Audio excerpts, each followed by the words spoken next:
Halo teman-teman semua, selamat datang di channel Desti Julfitria. Di video kali ini, aku bakal share lagi sama kalian soal SKB Formasi Perawat. Jadi ini adalah part 5 dari 100 soal yang aku share. Di video ini berisi soal nomor 81 sampai dengan 100. Untuk video part 1 sampai 4-nya, kalian bisa lihat linknya di description box. Oke teman-teman, sebelum kita mulai, jangan lupa like video ini, share, dan subscribe. Soal 81, seorang anak laki-laki berusia 14 tahun datang ke poliklinik kulit RSU diantar orang tuanya. Mengeluh sangat gatal pada kulit berbentuk papula.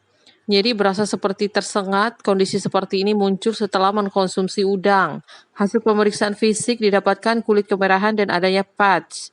Apakah intervensi keperawatan untuk menghindari infeksi sekunder pada pasien tersebut? A. Bila sampai bersih. B. Mandi dengan sabun. C. Hindari garukan tangan atau kuku. D. Dikeringkan dengan handuk dan olesital. E. Hindari mengkonsumsi makanan penyebab gatal.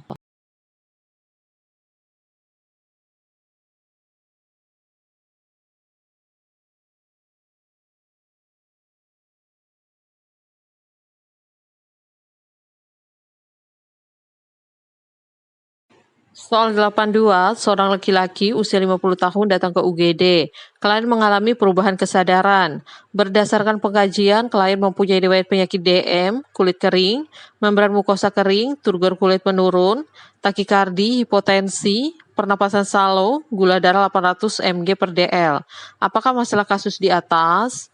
A. Tirotoksikosis. B. Krisis adrenal. C. Myxedema. D. Diabetes ketoasidosis. E. HHS.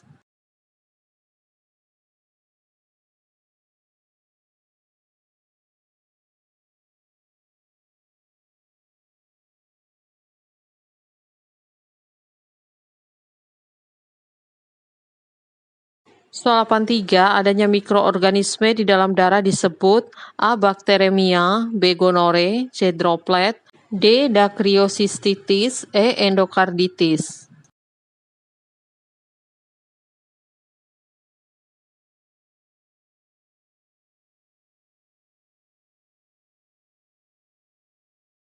Soal 84, hormon yang berfungsi mengeluarkan aldosteron dari korteks adrenal dipsogen dan menyebabkan vasokonstriksi atau penyempitan pembuluh darah adalah A. Angiotensinogen, B. Epinefrin, C. Adiponektin, D. Kolesistokinin, E. Dopamin.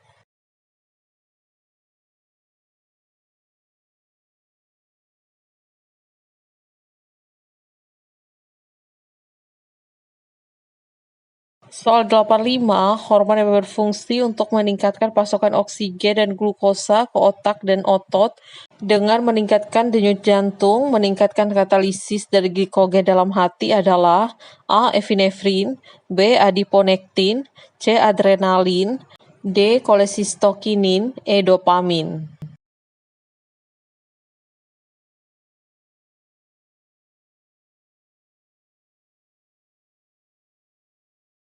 Soal 86, seorang laki-laki berusia 17 tahun ditusuk ketika sedang tawuran dan segera dibawa ke instalasi gawat darurat rumah sakit terdekat.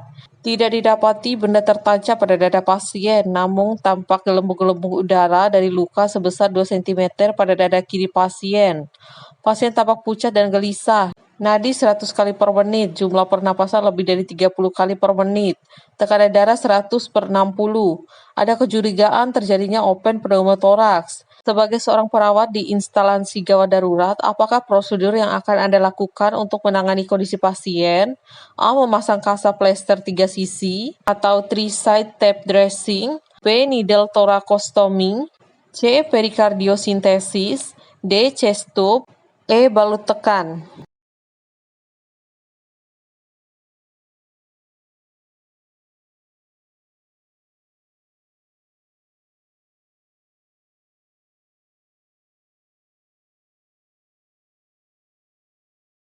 Soal 87, seorang anak perempuan berusia 4 tahun dibawa ke unit gawat darurat.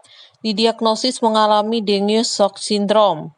Pengkajian menunjukkan adanya penurunan kesadaran, tekanan darah 63 per 39, frekuensi pernapasan 61 kali per menit.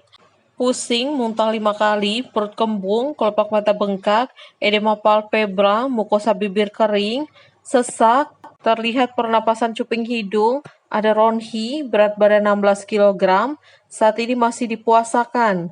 Data prioritas apakah yang harus dikaji untuk melengkapi data di atas? A. Suhu tubuh menurun. B. Nadi teraba kecil dan cepat. C. Terjadi retraksi dinding dada. D. Cairan lambung berwarna kecoklatan. E. Suara napas menurun di satu sisi paru.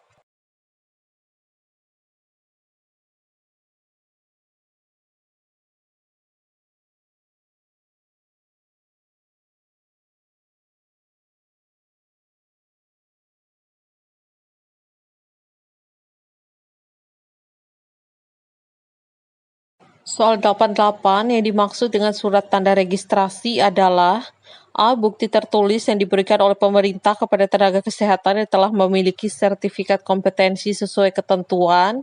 B. Bukti tertulis pemberian kewenangan untuk menjalankan pekerjaan keperawatan di seluruh wilayah Indonesia oleh Kementerian Kesehatan.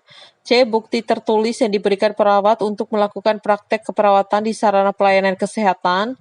D. Bukti tertulis yang diberikan kepada perawat untuk menjalankan praktik pengobatan perorangan atau kelompok.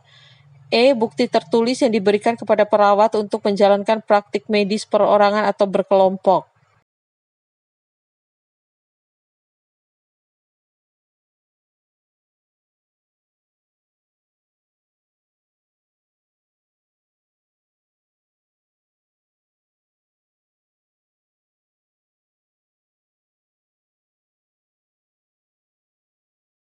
Soal 89, seorang anak usia 3 tahun dirawat di rumah sakit dengan diagnosa kejang demam.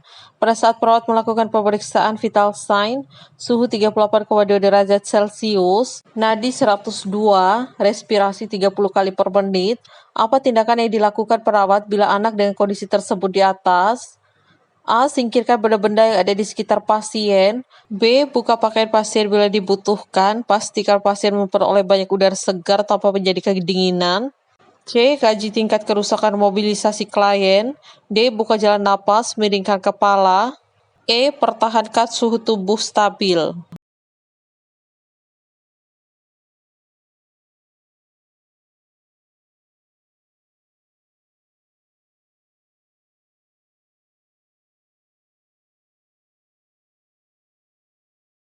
Soal 90, Tuan X, 30 tahun, dirawat di ruang bedah dewasa.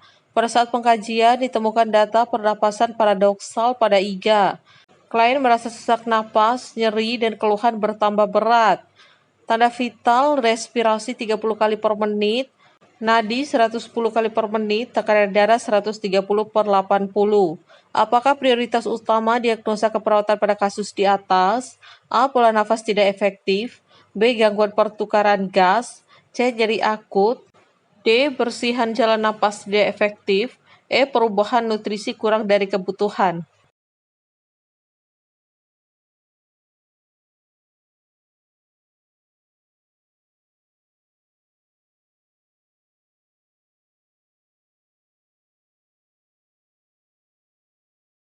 Soal 91, bayi perempuan berusia 18 bulan sudah dapat berjalan sendiri dengan baik. Mulai bisa bicara mengucapkan 3-5 kata yang dapat dimengerti. Selalu ingin mengikuti tindakan yang dikerjakan oleh kakaknya yang berusia 4 tahun. Bagaimanakah cara menstimulasi motorik halus untuk anak tersebut? A. Bermain menggelindingkan bola. B. Ajak untuk bermain menangkap air. C. Bermain menempelkan gambar dengan lem. D. Berikan kertas dan pensil untuk mencoret-coret. E. Berikan mainan dengan tekstur berbeda, kasar dan halus.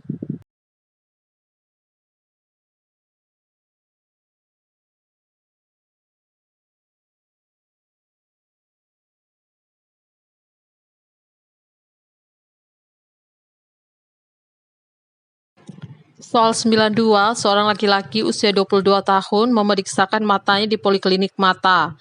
Saat dilakukan pemeriksaan, ketajaman mata mengalami penurunan visus mata. Klien mengalami pandangan kabur jika melihat benda-benda yang dekat. Apa penyebab hal tersebut? A. Bentuk benda yang tidak utuh. B. Bayangan benda jatuh di titik retina. C. Bayangan benda jatuh di depan retina. D. Bayangan benda jatuh di belakang retina. E. Bayangan benda menyebar di beberapa titik.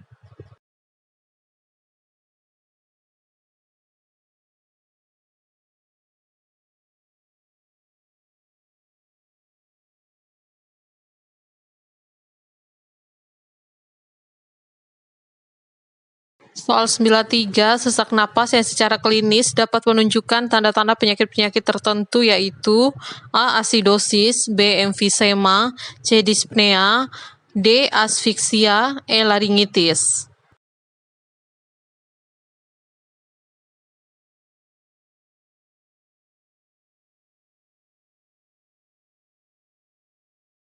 Soal 94, hormon yang berfungsi mendorong reabsorpsi natrium di ginjal, pelepasan kalium dan hidrogen melalui ginjal, dan peningkatan volume darah adalah A. Adiponektin, B. Kalsitonin, C. Aldosteron, D. Angiotensinogen, E. Endofrin.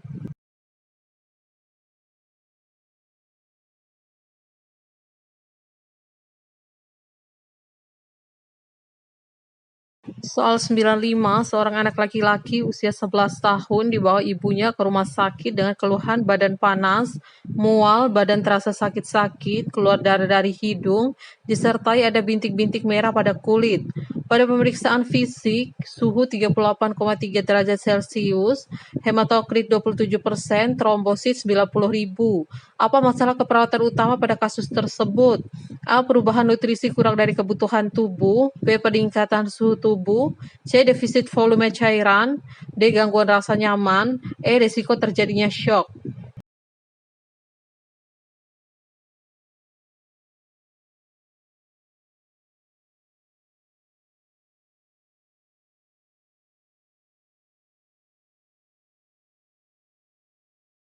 Soal 96, saat perawat laki-laki melakukan kunjungan rumah kepada klien laki-laki berusia 54 tahun, sering mengeluh lemas, pusing, sering merasa haus, dan kencing pada malam hari. Hasil pemeriksaan kadar gula darah di rumah sakit 1 minggu yang lalu 180. Tekanan darah 130/90, nadi 88 kali. Klien tersebut bertanya kepada perawat tentang apa yang terjadi pada dirinya. Apakah rencana tindakan keperawatan yang paling tepat? A. Berikan penyuluhan kepada keluarga tentang risiko timbulnya DM. B. Diskusikan dengan keluarga tentang kondisi keluarga yang sakit. C. Diskusikan dengan keluarga tentang adanya masalah hipertensi. D. Ajarkan cara perawatan untuk mengatasi DM pada keluarga. E. Berikan penyuluhan tentang pengertian dan penyebab DM.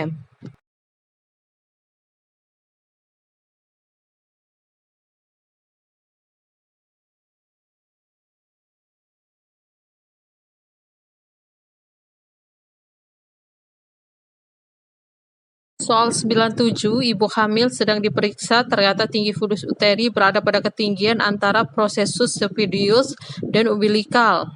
Ibu tersebut bertanya berapa usia kehamilannya. Dengan memperhatikan tinggi fundus uteri tersebut, maka usia kehamilan ibu tersebut adalah A. 12 minggu, B. 24 minggu, C. 30 minggu, D. 36 minggu, E. 40 minggu.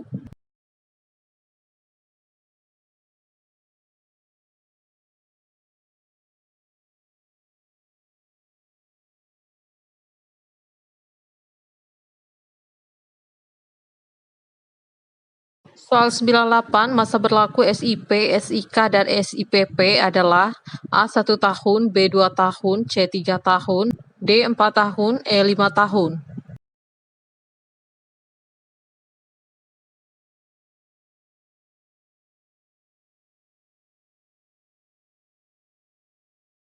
Soal 99, seorang perawat sedang menghitung orderan obat ranitidin untuk anaknya. Dokter memberikan order 25 mg, sedangkan dalam obat ranitidin tertulis 50 mg neto 2 mili. Perawat X memberikan obat ke anaknya sebanyak 2 mili. Ternyata perawat X salah menghitung. Berapakah dosis yang benar dari orderan dokter ranitidin 20 mg untuk anak Y? A. 1 mili, B. 3 mili, C. 1,5 mili, D. 2,5 mili, E. 1,25 mili.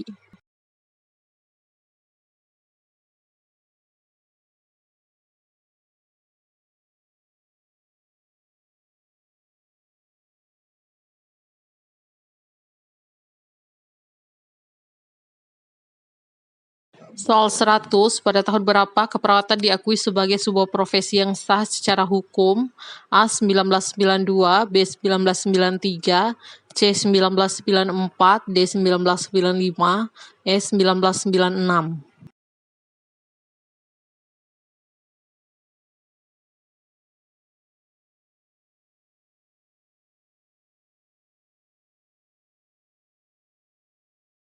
Nah, itu dia teman-teman untuk soal part 5-nya. Buat kalian yang mau full part plus bonus PDF, kalian bisa komen di kolom komentar. Dan jangan lupa cocokkan jawaban kalian dengan kunci jawaban yang ada di akhir video.